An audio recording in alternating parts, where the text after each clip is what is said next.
live via Skype. It's the hashtag Wrestling Podcast. I'm your host, Turnbuckle Jim, and with me, as always, my minions. I was thinking of changing my name. How about Botch DQ? I like that. Botch DQ. Botch DQ Brian, otherwise known as Fast Cup Brian. That's right. That's right. And I'm just going to be called 0 for 3. 0 for 3? No, we're going to... Titan John Tim. I can go Yeti! Oh, I thought you were going to go Gilbert. Oh, man. Anyway, folks, so this week's show, we're going to go ahead and review Elimination Chamber, which was Sunday, our third fucking pay-per-view of the month. Oh my goodness, WWE, you give us too much good content, I guess. Then we're going to talk about the Raw for the night afterwards. Briefly discuss, I guess, like, you know, what's going on with professional wrestling. I did want to kind of discuss TNA, even though none of us are watching it. It's kind of like we're laughing at it, but not really following it. And then finally give our top 5 list, which I believe was our top 5 pet peeves in wrestling. Now, is this currently or just... This is going to be of all time, I think. When you're watching wrestling, you're like, man, why are they doing this? This is just annoying.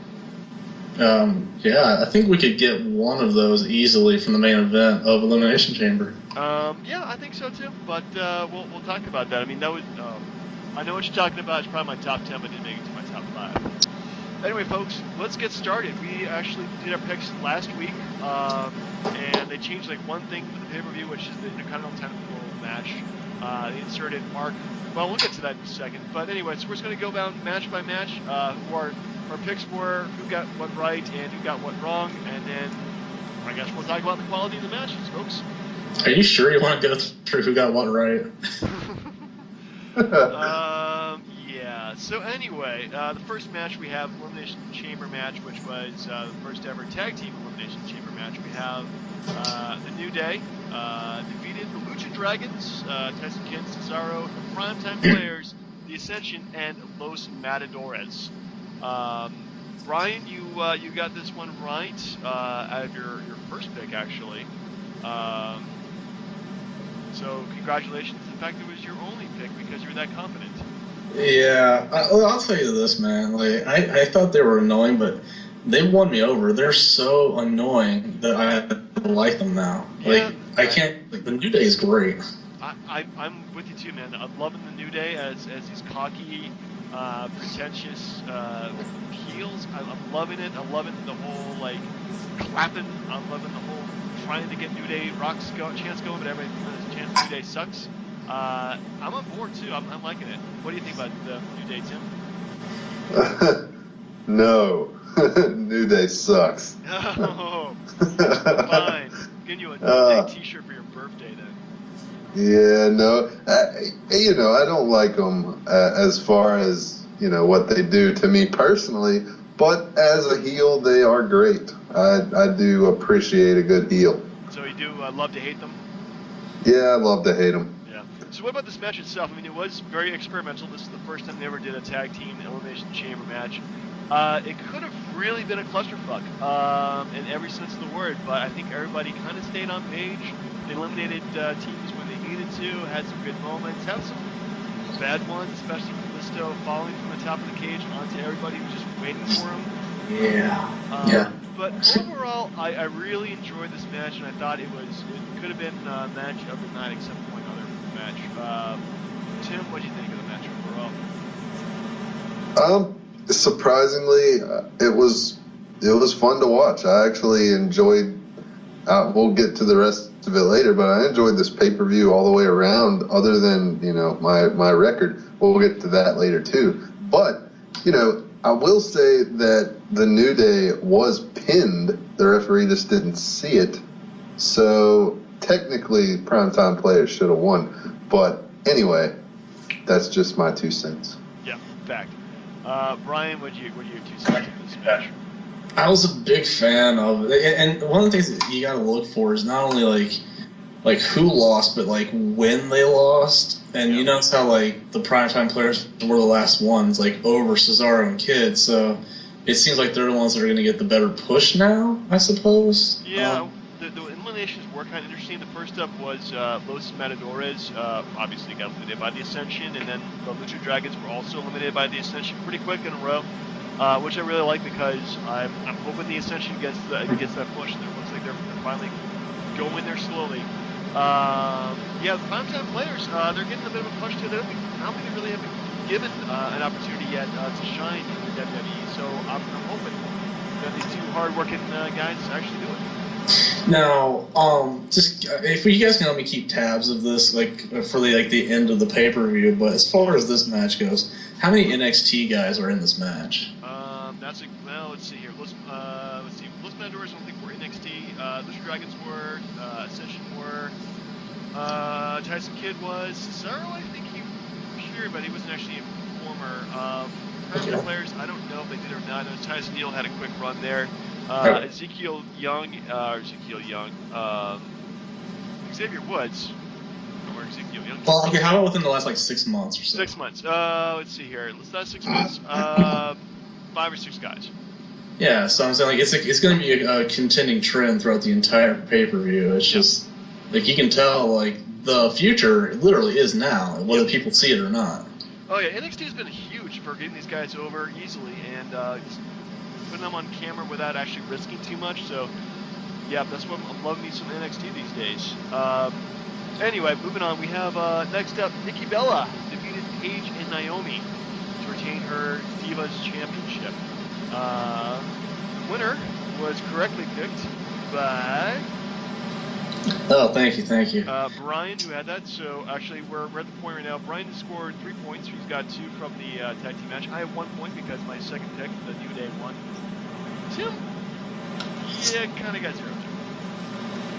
Yeah, well, I get on the board later. Hold on. Yeah, it's coming. Anyway, I guess this match was okay for what it was. I'm not going to talk too much about it. I'm wishing that Paige would finally get the push or the re-push she needs. Well, see, the reason I picked Nikki, honestly, is because she has that John Cena thing where, except for, she can go from being a good guy to a bad guy, but, you hate her, they give her the belt and shove her down your throat. They want you to like her, so they keep the belt on her. They're not, she's not losing the belt. No, she's had it since November, and it's been ridiculous. Too damn long, if you ask me. So anyway, moving on, we have, holy crap, Kevin Owens defeated John Cena in his debut WWE match, which none of us picked. What? Sorry? None of us picked Kevin Owens to win. I did. No, wait, Brian, holy shit, you did. Brian you did pick win. That. You did pick him. I don't know why I missed that. So that's 3 correct matches in a row, you son of a bitch. Wow. Actually, good thing we actually went back and wrote all these things down. So yeah, that's. I was surprised. Happily surprised. I'm actually going to probably buy a Kevin Owens shirt now because he's established himself as the anti-Cena, and this is becoming a great feud. Brian, what do you think of the match? It was out freaking standing. Although, okay, I have a huge beef with something. And I know if you ever we talk about the Austin podcast with Heyman, they kind of brings that up, but all the freaking kicking out of the finishers takes away from the finishers themselves, I think. Oh yeah, they really haven't sold the finishers. It's been a trend since the past 15 years, so go figure. That's the only thing I didn't like about it, but everything else was top notch. Oh yeah, I couldn't agree more. This was a great match. I love Kevin Owens showing moves that he hasn't shown before. Rarely shows it, the moonsault that was kind of didn't land on Cena, but then it came close. Tim, what did you think about this slobber knocker? Oh my goodness, man! What a roller coaster ride! And yeah, the finisher thing. Come on, it's called a finisher for a reason. Let it finish somebody. But the fact that they kept on kicking out. Oh man. You can't really ask for more in a match these days than what those two put on. No, honestly, it was one of the. I would honestly give it easily match of the year quality. It was just that good. I mean, it wasn't. I would say it wasn't A+, but I mean, it was like an A+. It was really close. But definitely no complaints about the match at all. Can I ask you guys a question? What do you think about that really crappy? And I don't know why he keeps doing it, but the Cena stunner. Yeah. It's new, it's different, but yeah, it's definitely not adding anything to the matches. They do actually talk about that in the podcast too with Paul Heyman. Oh. Yeah. Like how Stone Cold doesn't like it, but anyway. Well, you know one thing, and I know when we get around to picking Money in the Bank, if you guys change your picks, I'll be damn surprised. But did you like how they announced that? Oh, in 2 weeks there's a rematch, which means Cena gets his win back. God, I really hope that Cena does not actually, doesn't beat him for 3 pay-per-views straight like Rusev did, or did to Rusev. I'd rather see, like, say, John Cena wins a match, beats Owens, and then they'll save, like, the rubber match for SummerSlam. And just make it a big feud, you know? I'm really digging it so far. I think these guys were great. Kevin Owens even said that he wanted to work with John Cena. That was his first choice. And I think they're both having fun with this whole feud. Well, and thank God, because one Kevin Owens was like, you know what? I want to work with Zack Ryder. That'll get me to the top. Let's go straight to the top. They really they love themselves some Kevin Owens, which I have no problems with either. I think he's easily not the rookie of the year, but the newcomer of the year, I should say. Well, okay, so question for both of you then. So it's like, okay, so how long does he stay in NXT? And then who beats him if he, as the NXT champ now, is beating John Cena on pay-per-views? I think I give him till August staying in NXT. He loses to Samoa Joe and just pretty much, he's going to stay in the main roster and keep on being in the main roster, but also be in NXT too at the same time. So I really think that's pretty much where they're going to go. I hope he loses to Finn Balor, setting up a U.S. title run, setting up bigger and better things in the future. Yeah, that could happen too. Big on Balor. Haven't seen Joe in the ring in a while, so we'll have to see there. But yeah, honestly, NXT is very exciting stuff, and it makes me more excited to watch the main roster stuff too. Because now, like, he's gonna be on SmackDown. I'm gonna watch that because I'm intrigued to see what happens there. You know, it's actually making for great television. Finally. Anyway, next up we have kind of a dud match. Neville defeated Bo Dallas. Are we keeping tabs on NXT guys? Yeah, actually, well, Bo Dallas has been around for over a year now, but Neville, that's another guy. So, yeah, and we all, let's see here. I picked Bo. Tim, you picked Neville. Ryan, you picked Neville. Damn it, Ryan, you keep on picking the right guy. How could I'm like Bo Dallas has been a jobber for years. He gets a match against Neville. He's not beating Neville. No. Yeah, I was really disappointed by the match. I really have high hopes that Bo is finally going to break out, but it appears that that's never going to happen. So they needed somebody for Neville to have a clean win. And you know what? If you had only picked like the rest of us, you wouldn't have watched the Giant and Hogan. Yeah, that's true. Yeah, we'll get to that in a second. Anyway, so next up we have the next Elimination Chamber match tonight. Ryback defeated R-Truth, Sheamus, King Barrett, Dolph Ziggler, and newcomer Mark Henry for replacing Rusev. Man, this was a hard match to watch, and none of us had even Ryback picked out for this. It was kind of a shock to lose me, and I guess the other guys too. But Ryan, what did you think of this match overall? Yeah, I was pissed. I was like, damn it. I was trying to go undefeated and it didn't happen. But it was, God. Like, you know, like, there's certain parts in a match where you're like, you hear somebody say something, you don't think twice. But then Michael Cole said Ryback was dedicating the match to some, like, little boy that said that, you know, good guys can get the win or something. And then you see him win, you're like, damn it. Like, it was a total giveaway, and, like, I don't even know if, like, anybody else caught it, but I was like, son of a bitch. No, I think I heard something, but I didn't actually pay attention to that. Tim, what did you think of the match overall?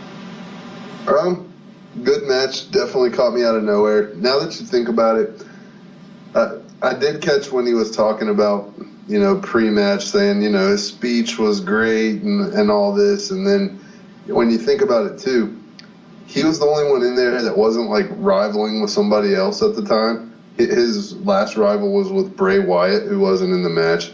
Yeah. his most recent rival before that in the match was Mark Henry, which they talked about a little bit, but he was kind of the outlier, and then it just dawns on you at the end like, oh crap, I should have went with that guy. Why didn't I pick that guy? Yeah, But it doesn't help that, okay, Daniel Bryan's at ringside, he's going to give the belt to the winner. And then you remember the Richmond Raw we were at where, Ryback was talking up Daniel Bryan, talking down to Sheamus, and you're like, And then at the end of it, he kisses Daniel Bryan's ass right there, too. Yep, that's true. There were definitely a lot of ass kissing. But yeah, the match itself, I felt was they really missed a lot of opportunities.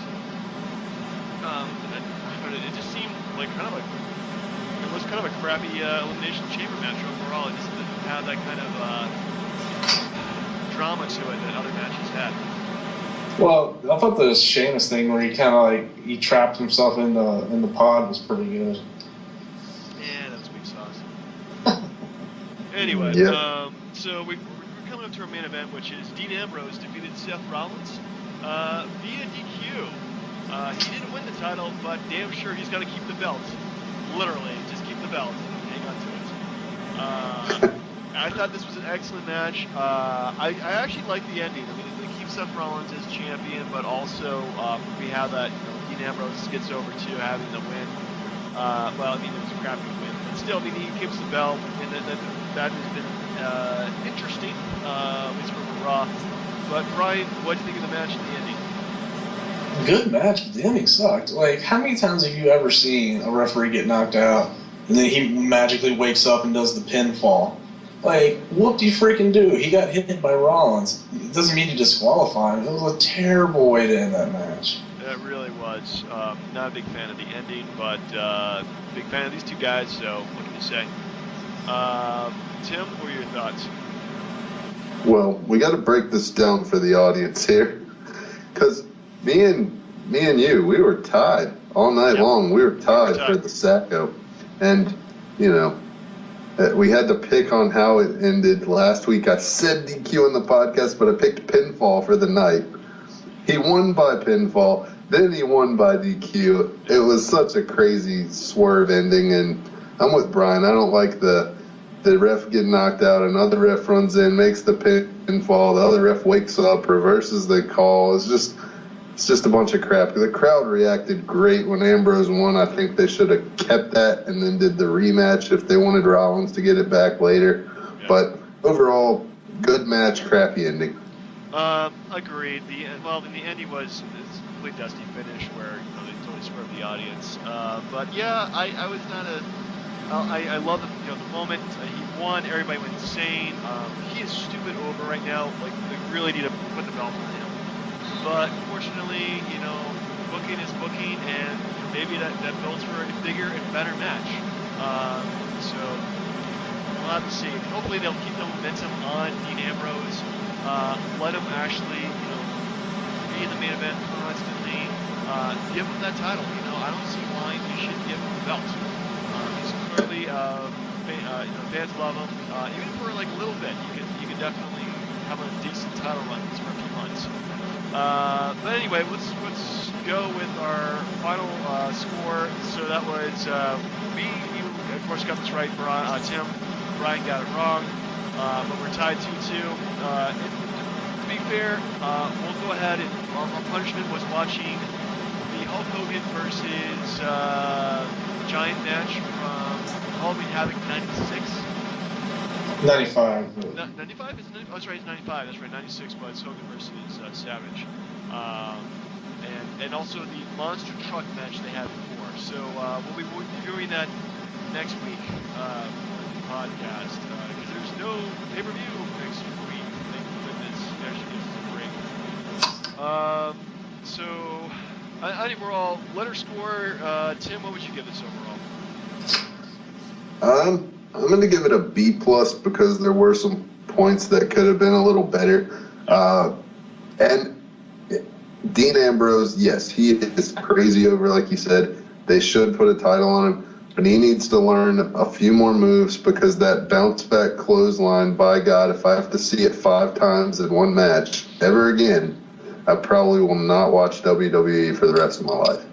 Yeah, that move does get old really fast, especially after you see it like 20 times. But hey, I think he's the kind of wrestler who would actually do improvements to his repertoire. So I see it probably doing less and less. The one thing that was good was like when Rollins tried to like roll him in the ring, he did a little loop-de-loop and came back and did that. But the whole in the ropes, God, that was so stupid. Yeah, that was. Anyway, Brian, what would you give this overall for a letter grade? Give it a B, just a solid B. Solid B. I'm closer to Tim. I'm saying B plus. I think that the good outweighed the bad overall, and I mean just Owens versus Cena. That pretty much put this in the B category at least. A couple of good matches, so yeah, I'm gonna go with B plus. Yay! Yay! Another one in the books. All right, so next up we have Raw this week. Already pretty drained for the pay-per-view. I really don't want to go into too many details, but I felt it was the Rollins show. He was in match after match, barely getting by, still staying in the Money in the Bank. I'm really sick of that song. But I'm just going to go with the overall grade for that show. I don't think we need to bring anything down too much. I'm going to give it a B. It kept me entertained, but it could have been a lot better, I thought. Wait, you mean you weren't entertained by Big Show knocking out Miz and challenging Ryback for the Intercontinental title? Yeah, that was dumb. Again, a B, not an A. It had some good moments to it, but a few bad ones too. Agreed. Yeah. Roman Reigns is no longer getting rolling in my book, so props there. Okay, so who was in the Money in the Bank match? Money in the Bank match itself is Roman Reigns, Dolph Ziggler, Neville. I'm trying to do this from memory right now, and I'm failing. So yeah, Money in the Bank. Randy Orton. Randy Orton, yeah, he's Sheamus. Sheamus. Sheamus. You are correct. So it's Dolph Ziggler versus Neville, Roman Reigns, Randy Orton, Kofi Kingston somehow, and Sheamus. And did I hear them say something like that's just the competitors so far? There may be more. Maybe I didn't hear that myself, but I guess they could add an extra person or two if they wanted to. It's just Roman Reigns versus the field. Yeah, pretty much. I mean, Roman Reigns doesn't win it, then I don't know. He's odds-on favorite. Him or Dolph Ziggler, maybe. Or Sheamus. Yeah. Yeah. Anybody that's feuding for the IC title is not going to win the Money in the Bank. No. Well, these guys are all pretty much like IC guys anyway, so. Especially if you have a belt already, Kofi, you eliminate him, so that's done. Yeah, he's not getting it. No way. But we'll save those predictions for another time. Definitely. So, Tim, what did you think about Raw overall? I'm going to give it a C. I'm glad that Rollins put his big boy pants on and got in Triple H's face and slammed the microphone and ran out of the ring before he peed himself. But, the Roman Reigns show where they're just constantly throwing him in matches. I mean, come on. You have a roster. Use them. I get the storyline, but one match would have been fine against Mark Henry, something like that. But I guess I see where they're coming from. And then the brief stint where Ambrose comes in at the very end, it was a little twist. But overall, C, it didn't blow my skirt up. For shame. Brian, what do you think? I'd give it a giant C. Just a big C. You can't see me? I can't see the point of giving it a better grade than that. Yeah. I can see your guys' points. There was really nothing on there. I mean, there's no really good matches, but the Roman Reigns show was alright. I kind of liked it. What can I say? No, you know what, guys? I am going to change it. I'm going to give it a C+, only to rub Brian the wrong way. Because I'm going to give major props to John Cena for putting that kid with cancer on the screen, talking him up, and giving him some inspiration. That gets big props in my book. Yeah, that is true. I mean, I do like the fact that John Cena is always granting wishes or making wishes doing whatever Genie John Cena does. But yeah, the fact that he does stand up for kids like who are fighting for disability, who are fighting cancer, who are dying and want to see him somehow. Yeah, I do like that. That was pretty good. I'm all for stuff like that, but man, that seems like such a cheap pop. Like, oh wait, I can't boo him because there's a kid with cancer on the screen. Like, no, you can't because the kid's got cancer. You can't boo the guy. Yeah, exactly. It's sort of like going with the USA chants, which people still booed him for. Like, I get it. I'm all for him doing those things, but putting the kid up there on the screen, come on, man. Like, it's forcing people to cheer him. That's all I'm saying. Hey, yeah, but probably that kid's day, man. Oh, well, give him a picture and an autograph backstage or something. I don't know. Or, like I said, I will pay a kid to ask him to retire. That's all I'm saying. Wow. Anyway, moving on. Of course, we're going to do our top 5 pet peeves in just a second. Quick, I guess the biggest news item that was kind of shocking was that Ring of Honor is going to be added to Destination America. Sure. Why not? I don't even have Destination America, so it doesn't matter to me. Yeah, I honestly, I'm sorry, go ahead. Destination America, not Destination, Ring of Honor, if I'm not mistaken, comes on like Saturday nights on like one of like the local stations, don't they? I think they have. I could have sworn that I saw them on one of my cable channels, but I have like 250 of them, and I never like really watch them all.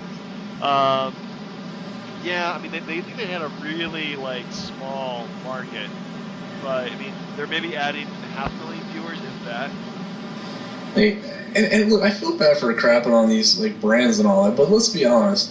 Ring of Honor are the people that TNA didn't want. TNA has the people WWE didn't want, and that's the reason why people don't watch those shows for the most part. Because they have the crappy guys. Like, do I want to watch Christopher Daniels for the 15th time in Ring of Honor instead of going to the big stage? Like, come on. Yeah, Christopher Daniels is pretty entertaining, but yeah, okay. I'll give you a point there. With his off-center loop-de-cross tattoo on his chest. Anyways, guys, I don't know. I don't have the El Rey network, but I've seen some clips on YouTube and watched some things on Facebook. And Lucha Underground looks badass. I wish I could watch that on a mainstream network. I heard like they filmed that in like a studio, like WCW when they did like the Disney thing. Like it's in like a televised studio or something like that. It looks like it's in a basement, but it's awesome. From what I've seen, it looks great. Vampiro is there, which gives it big ups for me because I was a fan of him. And John Morrison's there, I think. I believe he is too, yeah. So I'd like to check that out, but I have no avenue of doing so. Well, we should find you an avenue, sir, and you should totally watch it for this podcast. Yeah, we definitely should. I'm not even trying to crack a joke about this, but like they could have a guy die in the ring, and they're still doing good business, and TNA can't even get like a tenth of that kind of attention right now. I'm just saying. It's very sad. TNA is taking on way too much water. They're pretty much done. As you said before, like nobody even watches it. We don't watch it. We're just talking about it because it's wrestling, it's news. That's what we do. But they suck. Yeah. I mean, well, it's hard to get into when you suck. So. Well, okay. Well, if you look at it, like I watched it like a couple weeks ago, but what do you have? Like you have a part-timer Kurt Angle as your champ, and then he's feuding with what, Lashley. I forgot he was still in there. And then we got Jeff Hardy, MVP, Anderson. Again, but it's names that WWE didn't want. Well, anyway, we'll continue to monitor that at least by checking out the internet wrestling community, and we'll see what happens. Anyway, we're ready to go to our top 5 pet peeves. Sure. All right. Let's get on. Who wants to go first? Well, whose idea was it? I believe it was my idea when I talked about one of my pet peeves as we were watching the pay-per-view on Sunday. So, yes, I will go with mine first. In pretty much no particular order, my number 5 pet peeve is storylines never being resolved. I just hate when they start going with something and it just kind of, they forget about it, peters out, just never really addressed. Like the whole Raw GM thing, that never went anywhere. Who was the father for Mae Young's baby, or why was there a hand? And it was just thrown out there and just never got resolved, and I just freaking hate that when that happens. Oh, you could give a more current example about the Goldust Stardust feud. They wrestled something on Raw or something like that, and that was it. Yeah, but it was supposed to go to WrestleMania, and they just dropped it. Or Sandown versus Mizdow. Yeah. Just never properly resolved, I should say. Okay. How about a really good one? How about when Lita lost the baby because of Snitsky, and then she honestly didn't look like she was pregnant from the jump? Like, come on. It wasn't my fault. It wasn't my fault. I forget. Oh my goodness. Your gimmick is that you accidentally give abortions. Yeah, but did you remember when he came out with the stroller and the fake baby, and then punted the plastic baby in the crowd? That was a different time. They could never do that shit these days. Oh my goodness. Yes. Yeah. Anyway, so Tim, what's your number 5 pet peeve? I think it's just going to be crappy storylines overall. Come on. They never give any stories any validity these days. It's just it pops up out of nowhere and it doesn't develop. It's crappy writing. They need to get something different going on. Yeah, I think it's pure laziness, if you ask me, or not knowing how to book wrestling. Well, it's like they'll come in, you'll have something decent brewing, and then they take a storyline from the 80s and just put it in there. They're like, yeah, this worked, and I don't feel like writing something original, so boom, insert storyline. It's just, I don't know. They just need to come up with something original, and I know that's hard to do these days. Heck, even the movies are producing movies from the 80s all over again, like Point Break and Poltergeist. But come on, give me something new. Yeah, speaking of what, you see that LeBron's going to be he's rumored to be in big trouble in Little China. Oh, hey, is that going to be him and Kevin Hart? Ooh, that would be awesome if they did that. Yeah, because I saw they're going to film an action comedy. We're getting off topic, but yeah, I think that could be kind of funny. That could be something. Brian, what's your number 5? Oh, God. It's trying to think of a whole good of examples for this, but sort of like creative control and examples of when you see a guy that's I will not put that guy over no matter what. Yeah. You know what I'm talking about? The only good examples I can think of is basically when Cena was fighting the Nexus and he made Wade Barrett look ridiculous. You remember when he was forced to join Nexus, then he got fired, and then even though he was fired, he kept just trespassing into the building and kicking all the Nexus ass the whole time. Is that when he was on Cena? Huh? Is that when he was Juan Cena? Could possibly be. No, yeah. And then you remember when DX destroyed the Spirit Squad week after week after week, 5-on-2, 6-on-1 matches or some crazy crap, and they still kept winning every time. There's a lot of examples where people are just you know what, not gonna do the favors. Best example I think is when Shawn Michaels. You remember when he said, "The showstopper lays down for nobody." Just drove me nuts. I hated that. It's like Triple H too, man. At this last WrestleMania, he didn't need to put Sting over. Sting's over. But you bring an icon like Sting in, and just to put WCW down for one final time. I mean, he did it with Goldberg years ago, and now Sting's there. He's like, well, I got to prove my dick's bigger. Boom, Sting, you're losing. And that goes back to your guys' bad writing, because Sting came out and he's like, this isn't about WCW. And then the announcers were like, this is all about WCW. Yeah, just horrible writing. Yeah, just terrible stuff. Anyway, so my number 4 pet peeve of all time. Yeah, this is one thing actually we were talking about via instant message on Sunday was champs coming out first.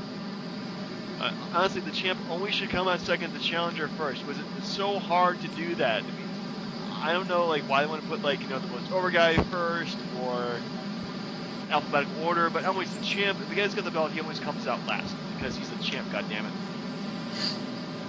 Agreed. That is an old rule. It was in effect back in the day when wrestling was still good. Hopefully it gets better again, but the champ should always come out second. Why? He is the reason you're there. He should be the main guy coming out, the one everybody's eyes are on, the last to enter the ring. Well, okay. To be fair, if it's the main event, yes. If it's the WWE title, absolutely. I could care less when the US or IC or tag champs come out. But the main event, the main guy should be the last guy. Should always be the last guy. Well, at least they're introducing the challenger first and the champ second. So I guess they're kind of doing that, but not as well as I like it to be. Tim, what was your number 4? My number 4 is just, and they're starting to do it more, I guess, with the NXT guys coming up, even though they're like veterans who just never got any airtime. But let's give different people a chance. I'm tired of seeing the same guys wrestle every week. When Neville came out, it's like a breath of fresh air, man. Kevin Owens, breath of fresh air. But I love John Cena. I do. I like him a lot. But I get tired of seeing him wrestle every single week. Dude, take a page out of Randy Orton's book. Take some time off. Spend it with family. Grant some more wishes. Whatever you do, stop wrestling every single week. I know we chastised Brock for taking time off, which he took way too much. But you don't have to be there every single show. It gets old. Oh, completely. Yeah, I don't know how many times I'm going to take Ryback versus Sheamus or something like that. Yeah, it's getting kind of dull. And having a variety of wrestlers, yeah, no problems with that, man. That's one thing I liked about the old WCW is they had a very big roster and a lot of guys got chances to wrestle. There's a way to fix this, honestly. And it's bring back the squash match, the enhancement. Bring the jobbers back. Because you don't see, these guys facing each other every week where then we bitch about the finishes because this guy doesn't look good versus that guy, this guy needs that push or whatever. If you build them up fighting people that they aren't feuding with, when they get the interest will be in, well, what's going to happen when those two get in the ring together? They need to bring back the enhancement match. I mean, the reason they did these high-quality matches to begin with was because they were feuding with WCW, but that's well in the past. You don't have to keep doing that anymore. Yeah, but are you be interested in Raw if it was 3 hours of jobber matches? Well, I'm not saying every match has to be a jobber match, but more, it needs to be more than it is currently. And you know what? It doesn't need to be 3 hours either. Yeah. So Tim, Brian, what's your number 4? Michael Cole. Oh, yeah, that's yes, absolutely. I'm sorry. I mean, I understand that without him, Byron Saxton I guess can't announce to save his life, but dude, not every person's moves are vintage Orton or vintage Ambrose, vintage Rollins. I'm tired of hearing the word vintage. Him saying vintage is vintage. That's how bad it is, and I'm tired of him pimping out the app, the network, Diet Mountain Dew, whatever the hell else he's got going on. It's too much commercial from an annoying little short douchebag. I hate listening to Michael Cole. All right. Well, my number 3 then is going to be something I really hated back in the Attitude Era, and I'm glad they're kind of getting away from this now for the most part, except for the IC title. But titles changing too frequently. When there's 20 champions in 1 year, I really start losing interest really quickly. Yeah. I mean, look at the numbers. Isn't Orton a 12-time, Triple H 13, or Cena 15 for fuck's sake? Yeah, it's ridiculous. Back when Ric Flair was 13-time world champion, that was an anomaly because it was Ric Flair and he won it and lost it so many times back in the 80s. But yeah, when you have multiple guys who've been champions over a dozen times plus, it's ridiculous. Yeah, I forgot to mention Edge had won it 11 times in a 6-year span. Jesus Christ. Yeah. Well, they also, before you two, they did have 2 big belts at the same time too, so it's really easy to lose one, pick up another one. So. Yeah, especially that night he lost the WWE title and then won the world title in the same night. Come on now. Jesus Christ. I think that exact point is what makes me appreciate Sting so much. you don't hear Sting's pumped up numbers because he didn't have any. He was like, what, 6-time, 7-time champion maybe? It's just like the Rock or Hogan had the same kind of numbers, I think. Yeah, Hogan only had, but the thing is, he also had it for 3 years in a row too. So, Yeah. what does that say? Anyway, Tim, what's your number 3? My number 3 is going to also go along with the commentating theme. Booker T. Come on, Leah. Bring back the real king. We don't want King Booker. Bring back Jerry the King Lawler. Come on. Dude, you don't like listen to Booker talk like he's got marbles in his mouth? Come on, man. Come on, Leah. No, sucker, I don't. Well, I think the reason they changed Booker T and King is because King almost friggin' died announcing. So, yeah. You know he's on SmackDown, right? I know, but SmackDown's only 2 hours. Raw's 3 hours, so I mean, if he goes more than 2 hours, he dies. Wow.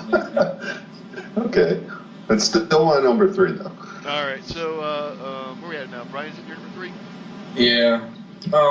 This is kind of hypocritical because I read a lot of stuff like this, but it's like a shoot interviews. Like, I get absolutely tired of, like, you know, going online and seeing, like, you know, you want to see what Disco Inferno's talking about with this time in WCW, or how does Shane Douglas really feel about Ric Flair, or what does Jim Cornette think about anything? It's like, I get tired of every person who would ever step foot in the ring thinking that their opinion is worth my time, and it's just not. It's just ridiculous. Like how much crap is out there that people can get their hands on. Yeah, it's definitely the social media age and everybody being exposed to, well, pretty much everybody's comments. It is ridiculous, and yeah, everybody's got an opinion about it too. So, what can you do about that except ignore them?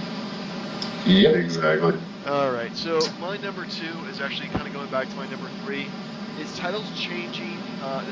Titles never changing. Honestly, like, when you have CM Punk out of the belt for, like, how many days? Like 400-something days?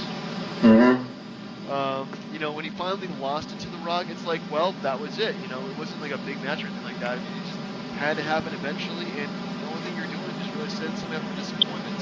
And what they do, they put over CM Punk, who was gone within the next year or so. So, and also when he goes back to, like, RVD, when he had the TV title for ECW for over a year, and he only lost it because he was injured. Again, it just pretty much set things up for disappointment, if you ask me. Yeah. I mean, I don't know. Even when Punk had the belt, he wasn't really like the main event guy because he kept shoving Cena or Big Show or Laurinaitis down people's throats or something ridiculous.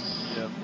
But I don't. So like, you think they changed too much and they don't change enough? Well, they have to have the perfect time frame. You know, they like Brock Lesnar had the belt for like what, 6 months or so. Yeah. Defended it twice. You know, that's a well. I mean, if he had defended it more, it'd be better. But you know, that was a good thing because it was like, you know, didn't have it forever. It moved on to the next guy. Seth Rollins would probably have it for another 6 months or so. You know, really, if you ask me, having about 6 months, I think is probably the longest you should have a belt for these days. I mean, would it disappoint anybody if Rollins kept it till next year's WrestleMania? Depends on what he does with the belt. If it's a good run, I mean, so far it's been a great run. I think he's been an excellent champion, especially heel champion. If he has it for a year, yeah, I wouldn't mind. So, if he loses at WrestleMania, I'll be okay with that. All right. Tim, number dos. Number dos. Well, I kind of struggle with this one, but at the same time, I think it needs to be said. Can we, like, stop putting over old guys that aren't going to stick around? Like, why give the title, like you were saying with the CM Punk Rock thing, why give the title back to The Rock? I know they were setting up the Cena thing, but he's just going to be gone. Nobody expected him to make a title run. I mean, it's not in the cards, so why even put the belt on him? Just give him the match. I guess it was a way to give Cena his belt back, but let's just stop giving these old guys titles that aren't going to stick around because we know it's not going to last anyway. It's just pumping up their numbers for historical value. When they finally go in the Hall of Fame, you got to get an extra hotel room. Yeah, that's true. But yeah, that's my number 2. I mean, you don't expect to see those guys like if the Sting comes back and he wants a title match, you know, why do that? Yikes. Anyway, Brian, your dose. I'd like to add on to that and just say that older guys shouldn't be coming back at all, like ever. Like, I know they're gonna, and basically WrestleMania 32 is gonna shit all over that thought, but like, Jesus, dude, like, seriously, Undertaker's done this one and done thing for so long now that I think like these like kids like grow up like will never really remember the Undertaker used to wrestle all the time. Like, who's that guy? Oh yeah, he only shows up for WrestleMania and that's it. And then like he just shows up, beats a guy, ruins their momentum, Bray Wyatt, CM Punk, whatever, and then just leaves, and they're left to go, well, what the hell do I do now? So it's like you come in, you get that paycheck, but then you just leave that person just dangling on the wind with nothing to do. Sting's different because he fought an old guy in Triple H. I mean, old guy versus old guy is fine, but old guys should not come back and either ruin someone else's spot in their momentum, or again take a belt off someone else for sure. Agreed. Yeah, the old guys coming back and ruining the new guys, especially when they had like all the old tag teams beat up the Ascension. So that was crap. It really was the beginning of their deep push. Yeah, well, hopefully they're getting re-pushed now, so go figure. Anyway, so ready for my number 1? Sure. All right. This pretty much goes back to my kind of hatred of TNA, but overly complicated stipulations. Oh. Yeah, honestly, if I don't understand what the hell is going on in a match because I don't understand the rules, you've lost me as a fan, you lost me as an audience, and when somebody does win, and usually it's because they also forgot the rules too, you know, you just can't you can't follow what's going on. The ending makes no sense, and you've ruined the match. Now, do we have any good examples? Because I can think of like 3 good ones right off the top of my head, actually. TNA's King of the Mountain match, where you pin somebody, they go in like a penalty box, you get the chance to go through a ladder. I mean, that's just honestly, if it plays out like Calvin Ball, I don't understand what the heck's going on. Like it's so this person got pinned, is he now like ineligible? Is somebody else ineligible? Yeah. Do you remember when Sid Vicious was counted out in a no disqualification match? Was it in WCW? I think he was either disqualified in a no DQ match, or I think he was counted out in a no disqualification match. Wow, that breaks my leg. Or the best one ever, and I don't know if Tim remembers this, but it was in 2000. It was like uncensored maybe, but it was like Hogan and Flair in a strap match. You know how you're supposed to touch all 4 ring posts? Yeah. Hogan touched 2 and then said fuck it, and then just gave Flair the leg drop and then pinned him. Yeah. Horrible rules. No rule following, bad matchmaking. It makes for a great number 1 pet peeve. It was pretty crappy. Yeah. Anyway, so what's your number 1 there, Tim? My number 1, and I will always have this as my number 1, Vince McMahon would have been smarter when he bought WCW, and then Shane had the spoiler that it was actually him, right? Yeah. He would have been smarter to be behind the scenes and let them run as 2 separate companies still pretending to compete against each other rather than combining them and making the shit show that it is today, because competition is always better. And who is ever going to bring the competition like WCW brought to WWE? You don't see WWE Network talking about what competition TNA is or Ring of Honor or Lucha Underground. Nobody is ever going to reach the height to compete with WWE anymore. I don't see it ever happening. Well, I think if I understand it, the plan was actually to do a WCW TV show, but that really kind of fell through for various reasons. I think they couldn't get anybody to buy it. And then I think ultimately what they did was, SmackDown versus Raw kind of became like their WCW versus WWE. So They kind of did that, but they did it horribly and just terribly. Okay, here's the thing I remember. Like, if anyone wants to read it, I'm more than willing to share. Like, Jericho's one of his books or whatever. He talked about how they had a match. It's like a title match on Raw. It was like Booker T and Buff Bagwell. Right. It was like the main event of Raw. It was a WCW title match, and it stunk the joint out. Like, people were booing the hell out of them, and then they were like, "Fuck this," and that's why they went to the brand extension, was because of Buff Bagwell and Booker T. Thank you, Buff Bagwell. Because of a male gigolo. Thank you. Well, we never get been paid, right? There you go. All right. So, Brian, we'll come to you for your number one pet peeve in wrestling. Oh, man. God. It's tough because I have like two, but I can't use them. Honestly, I want the brand extension back. It's like, okay, I mean, yeah, it was a shit show for a little while, sure, but when Heyman was writing for SmackDown, it was way better than Raw. Like, 100%. It was great. I think I just stopped watching Raw and just started watching SmackDown at that point because it was so good. And then you look now, and you know why shit's oversaturated? Because you see people 3-4 times a week. If you bring back the brand extension, separate the shows, you could div out the talent, they stay away from each other, and you're focused to watch when you only see them once a week, twice with pay-per-views. Like, it keeps their characters fresh, and you're not seeing the same shit finishes and the same shit wrestlers because they're on different shows. And then the draft always brought interest in like who's going where. But with the brand extension, I thought there was more interest in both shows, and they just went away from it. Yeah. Well, yeah, there's a lot to be said about that. I mean, I really would like to see a brand extension again. I just think it'd feel like two different companies, but they do have to be really coherent with how they do that, and not do too much like crossover, so that way you do feel like two different shows. You know, though, it would be a good time to do that now that they're introducing the pay-per-view every 2 weeks thing. One could be a SmackDown pay-per-view, one could be a Raw pay-per-view, and just go from there. I mean, it would be a great time to introduce that again. It would be. Well, maybe that could be their plan in the future to add more specific pay-per-views like that. But the problem is you'd have to break up the world title again. I don't know if they're looking to do that. Yeah, that was, Oh, that's another pet peeve. How about title unifications? Maybe the top 10 pet peeves of all time. Did anybody have one that didn't make the list, though?